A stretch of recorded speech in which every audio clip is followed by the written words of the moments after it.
3 horas antes de cada partida do Brasileirão, os portões dos estádios se abrem. Os jogadores ainda nem chegaram, mas o silêncio dá lugar ao crescente burburinho. Aos poucos, as arquibancadas ganham cores e cantoria.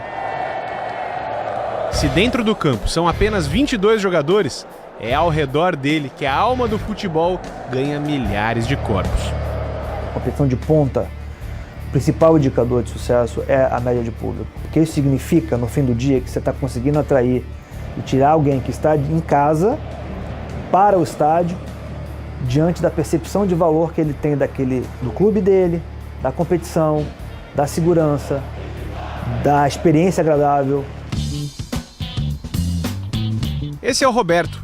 Ele herdou do pai o nome e a paixão pelo Flamengo. Tinha 12 anos em 1983, temporada da maior média de público da história do Brasileirão. 22.953 torcedores por jogo. Só que há 36 anos, os estádios lotavam mais na fase final, no mata-mata. Como na decisão entre Flamengo e Santos, com mais de 150 mil torcedores no Maracanã. Entre eles, a família do Roberto. Nesse jogo a gente chegou em cima da hora, meu pai comprou ingresso com o cambista. Eu fiquei encurralado na pilastra. Meu pai, coitado, nem viu o jogo, ficou no vão. O Flamengo venceu o jogo final por 3-0 e foi campeão brasileiro pela terceira vez. O pai do Roberto faleceu em 96, mas continuou vivo no gosto hereditário pelo vermelho e preto. Roberto ensinou o filho Miguel a gostar de futebol e do Flamengo. Hoje eu me sinto realizado porque eu consigo ir com meu filho também. Pra gente, quando meu pai morreu, foi muito ruim, né? Porque ele era o nosso companheiro de Maracanã. E hoje eu passo isso com meu filho. Eu quero que um dia eu vá com meu filho, ou minha filha, não sei. Em 2019, o Flamengo teve a segunda maior média de público da história do Brasileirão.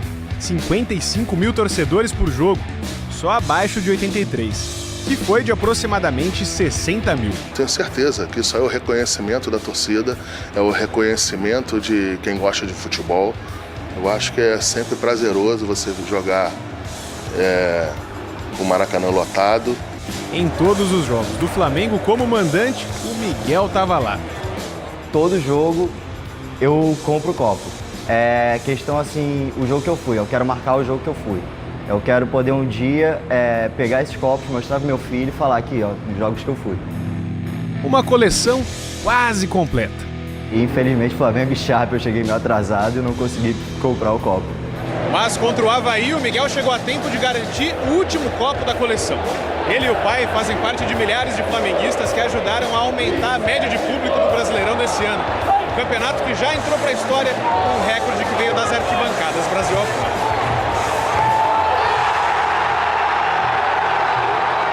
É Gabigol! Até a 37ª rodada, foram quase 22 mil torcedores por partida. A maior média de público da era dos pontos corridos. O Campeonato Brasileiro reúne representantes de 10 estados do país. E se a gente analisar por estado, a média de público fica assim. Os líderes são os cearenses. O povo cearense é um povo apaixonado por futebol. Na minha opinião, as duas torcidas estão de parabéns. Com 2 times na primeira divisão, o estado do Ceará teve média de praticamente 29 mil torcedores por jogo. Eu acho que isso mostra como o povo cearense gosta de futebol, né? As duas maiores torcidas com muita presença. O equipamento facilita muito também, que é o Castelão, que comporta grandes públicos.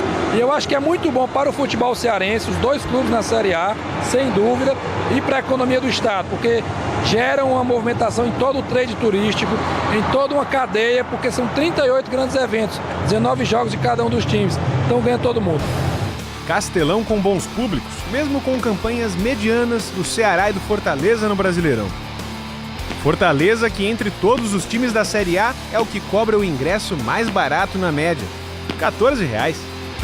A gente tem investido muito também em experiência de jogo, para que o torcedor chegue mais cedo no estádio. Tem a FanFest, tem setores com música ao vivo, tem um setor para a família, para crianças. Então tudo isso faz com que o ambiente do jogo tenha uma experiência estendida. Na outra ponta do ranking do valor dos ingressos está o Palmeiras, com o bilhete mais caro da primeira divisão, média de R$ 55 por entrada. Mas o preço não assustou os palmeirenses, que compareceram numa média de aproximadamente 30 mil por jogo, quase a mesma dos rivais São Paulo e Corinthians.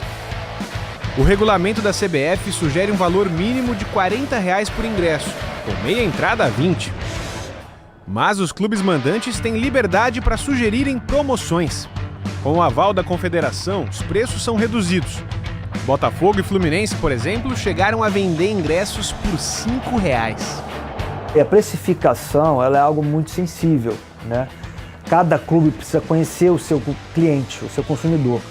Então os clubes estão inovando nessa área também. Estão contratando parceiros, empresas que fazem essa modelagem, que usam variáveis como até o clima, se vai chover, se não vai chover, se tem o atleta XYZ, se não tem, o horário do jogo, o dia do jogo. Por falar em promoção, em 2019 a CBF fez ações nas redes sociais. Quase 39 mil entradas foram distribuídas ao longo da competição. Desde 2015, o horário das 11 da manhã já tinha funcionado aos domingos. E esse ano foi testado aos sábados. O dia mais popular, o que atrai mais torcedores aos estádios. Na média, cerca de 4 mil torcedores a mais do que em jogos aos domingos. O Brasileirão 2019 foi barulhento.